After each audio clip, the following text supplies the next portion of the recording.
আমন্ত্রণ দীপ্ত সংবাদে আপনাদের সাথে আছি আমি ইয়াসমিন সুমনা।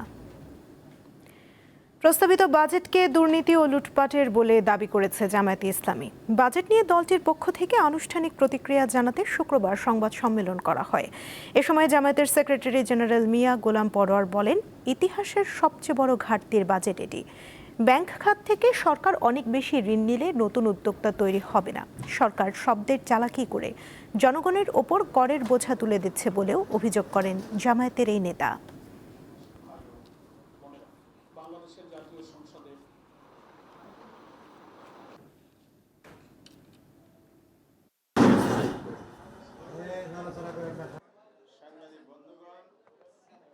আমাদের মতো উন্নয়নশীল দেশের, অনুন্নত দেশের বাজেটগুলো সাধারণত ডেফিসিট বাজেটই হয়ে থাকে, কিন্তু এবারের বাজেটটা ইতিহাসের সবচেয়ে বড় অঙ্কের একটা ঘাটতি বাজেট পেশ করা হয়েছে। সেকেন্ড, এই বাজেটটা বিরাট ঋণ নির্ভর এবং সে ঋণের মধ্যে ব্যাংক লোনের উপরে নির্ভরশীলতা, বিদেশ ঋণের উপরে নির্ভরশীলতা। কিন্তু সরকারের ঘোষিত বাজেটে জনগণের আশা আকাঙ্ক্ষা ও জীবনমান উন্নয়নের বার্তা প্রতিফলিত হয়নি। বাংলাদেশকে একটি স্বনির্ভর দুর্নীতিমুক্ত রাষ্ট্র প্রতিষ্ঠা করার রূপরেখাও এই বাজেটে পরিলক্ষিত হয়নি। ভারতের নিযুক্ত নতুন হাই কমিশনার দীনেশ ত্রিবেদী বাংলাদেশে পৌঁছেছেন। শুক্রবার সকালে বেনাপোল পেট্রাপোল সীমান্ত দিয়ে সড়ক পথে বাংলাদেশে পৌঁছান তিনি। এরপর সড়ক পথেই রওনা হন ঢাকার উদ্দেশ্যে। 2022 সালের সেপ্টেম্বর থেকে বাংলাদেশে ভারতীয় মিশনে দায়িত্ব পালন করছিলেন প্রণয় ভার্মা। তাকে এরই মধ্যে বেলজিয়াম ও ইউরোপীয় ইউনিয়নে ভারতের রাষ্ট্রদূত হিসেবে নিয়োগ করা হয়েছে।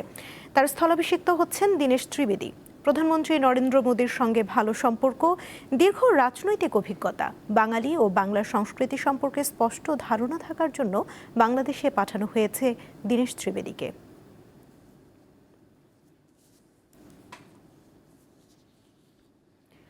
আদ্দিন হাসপাতালের লাইসেন্স কর্তৃপক্ষ বাতিল করেননি বলে দাবি করেছেন আইনজীবী শিশির মুনির। হাসপাতালের পক্ষের এ আইনজীবী জানান, বাতিল হয়েছে প্যাথোলজি সেন্টারের লাইসেন্স। শুক্রবার সকালে নিজের ভেরিফাইড ফেসবুক আইডিতে দেয়া এক পোস্টে এই দাবি করেন তিনি। পোস্টে এই সংক্রান্ত নথির কপি সংযুক্ত করে শিশির মুনির জানান, দুটি লাইসেন্স রয়েছে, একটি আদ্দিন হাসপাতালের জন্য আর একটি প্যাথোলজি সেন্টারের জন্য। এর আগে বৃহস্পতিবার রাতে অপর এক ফেসবুক পোস্টে জামায়াতে ইসলামী রামের আদ্দিন হাসপাতালের লাইসেন্স বাতিলের সিদ্ধান্ত সঠিক হয়নি বলে মন্তব্য করেন। শেষ পর্যন্ত জনগণেরই ক্ষতি হলো বলে উল্লেখ করেন তিনি।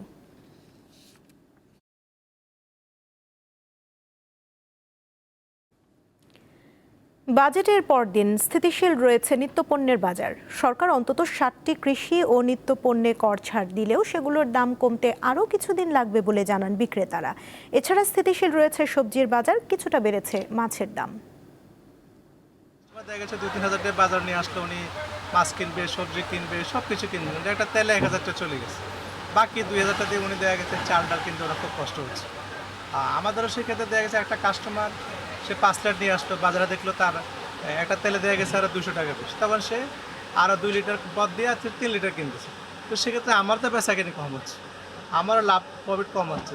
এইসব আসলে আমাদের ক্রেতা, আমরা বিক্রেতা, ভোক্তা সবাই কষ্ট। রাজধানীর কারণ বাজারের এই দোকানি দেশে মূল্যস্ফীতির চাপটা এভাবেই সহজে ব্যাখ্যা করলেন। জাতীয় সংসদে বাজেট উপস্থাপনের পরদিন বাজারে গিয়ে দেখা যায় এর প্রভাব এখনো পড়েনি। বিশেষ করে যেসব পণ্যের দাম কমেছে, যেমন ভোজ্য তেল, এটি এখনো আগের দামেই বিক্রি হচ্ছে। চালও আগের বাড়তি দামেই কিনতে হচ্ছে ক্রেতাকে। চালের দাম বাড়লে তো মানুষরা একটা হিমশিম খেয়ে যায়। যে চালটা মনে করেন ছিল একটা নিম্নে 44-45 টাকা, এটা এখন 50 টাকা। আমার বাজেট দিয়ে মাসে 10,000 টাকা, এখন লাগে 15,000 20,000 টাকা। স্থিতিশীল রয়েছে পেঁয়াজ, আদা ও রসুনের দাম। পেঁয়াজের কেজি হলো 40 টাকা, আর রসুনের কেজি হলো 100 টাকা, আদা হলো 180 টাকা। আর প্রতি কেজিতে 20-30 টাকা কম। পটল 20, করলা 50 ও বেগুন 80 টাকায় কেজি প্রতি বিক্রি হচ্ছে। সবজির দামও কম আছে, মোটামুটি যেই দাম আছে 40-50 টাকা, যেমন এই পেঁপে 40 টাকা, মূলা 50 টাকা, শসা 60 টাকা, জালি আছে নতুন জালি সাভারের 50 টাকা পিস, চিচিঙ্গা 40 টাকা কেজি। করলার দামটা গেল সবচেয়ে একটু বেশি ছিল, এই দাম একটু কম আছে। মধ্যবিত্ত ফ্যামিলি আছে, তারা কোনো এরকম থাকলে বাজার মনে করেন কিনা কিছুটা মনে স্বস্তি পাইতেছে আর। তবে মাছের দাম নিয়ে বেশ অভিযোগ করেন ক্রেতারা। সপ্তাহে একটু দাম কম ছিল, এই সপ্তাহে বেশি, মাছও কম। মনে করেন গত সপ্তাহে যেটা 500 বেচছি, এই সপ্তাহে 550। এটা রুই মাছ 1 কেজি মালে মনে করেন 20-30 টাকা বেশি, আমদানি কমের কারণে বেশি। কিছু কিছু মাছের দাম একটু বেশি, যেমন দেশি মাছের দামগুলো একটু বেশি। নিম্ন আয়ের মানুষ তাদের খুব সমস্যা হচ্ছে, শুধু মাছ না মানে প্রত্যেকটা জিনিস নিয়ে আমরা একটু সমস্যার মধ্যে আছি। এছাড়া গরুর মাংস প্রতি কেজি 800 ও খাসির মাংস 1200 টাকায় বিক্রি হতে দেখা যায়। সঞ্জিতা প্লাবনী, দীপ্ত সংবাদ, ঢাকা। দীর্ঘ 58 দিনের সরকারি নিষেধাজ্ঞা শেষে গত মধ্যরাত থেকে আবারও বঙ্গোপসাগরে মাছ শিকার শুরু করেছেন জেলেরা। এতে জেলে ও ট্রলার মালিকদের মধ্যে ফিরে এসেছে স্বস্তি, আর বিভিন্ন ঘাটে দেখা গেছে উৎসবমুখর পরিবেশ। পর্যাপ্ত মাছের আশায় উপকূলীয় জেলার বিভিন্ন ঘাট থেকে এরই মধ্যে শত শত মাছ ধরার ট্রলার গভীর সমুদ্রের উদ্দেশ্যে যাত্রা করেছে।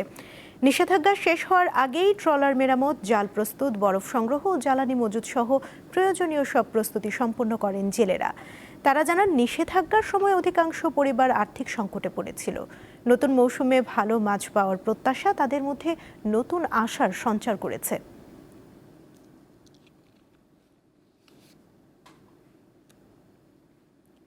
আন্তর্জাতিক প্রসঙ্গ। ইরানের সঙ্গে শান্তি চুক্তি নিয়ে সম্পূর্ণ এক গোলকধাঁধা তৈরি করেছেন যুক্তরাষ্ট্রের প্রেসিডেন্ট ডোনাল্ড ট্রাম্প। স্থানীয় সময় বৃহস্পতিবার তিনি সামাজিক যোগাযোগ মাধ্যম ট্রুথ সোশ্যালে জানান, ইরানের সঙ্গে সম্ভাব্য একটি চুক্তির চূড়ান্ত বিষয়গুলো অনুমোদন দিয়েছে সংশ্লিষ্ট সব পক্ষ। আরও দাবি করেন, আলোচনার বিষয়টিও দেশটির সর্বোচ্চ নেতৃত্বের পর্যায় থেকে অনুমোদন পেয়েছে। এ কারণে ইরানের বিরুদ্ধে হামলা স্থগিতের কথা জানান ট্রাম্প। তবে মার্কিন প্রেসিডেন্টের এমন দাবির পরপরই প্রতিক্রিয়া জানিয়েছে ইরান। যুদ্ধবন্ধের লক্ষ্যে চুক্তি নিয়ে এখনও কিছুই চূড়ান্ত হয়নি বলে জানিয়েছেন ইরানের পররাষ্ট্র মন্ত্রণালয়ের মুখপাত্র ইসমাইল বাঘাই।